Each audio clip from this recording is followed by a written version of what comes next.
मेरे एक दोस्त के वालिद का इंतकाल हो गया। उन्होंने बताया कि मेरे वालिद ने 47 साल नमाजें नहीं पढ़ी, तो इसका फिदिया क्या है। मैंने उन्हें बताया कि एक नमाज का फिदिया एक सदकातुल फितर के बराबर है। जब उन्होंने हिसाब किया तो एक साल में 365 दिन होते हैं और 365 को 47 से ज़रब दिया तो ये 17,155 नमाजें बनती हैं। और इसको जब ज़रब दिया उन्होंने 250 से, तो ये 1.5 करोड़ रुपए बनते हैं। उसने कहा इतने करोड़ रुपए मैं सदका और नमाज का फिदिया तो नहीं दे सकता, मैं क्या करूं।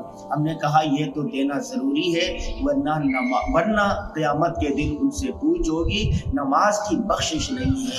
तो बड़ा वो परेशान हुआ कि मैं कैसे अदा करूं।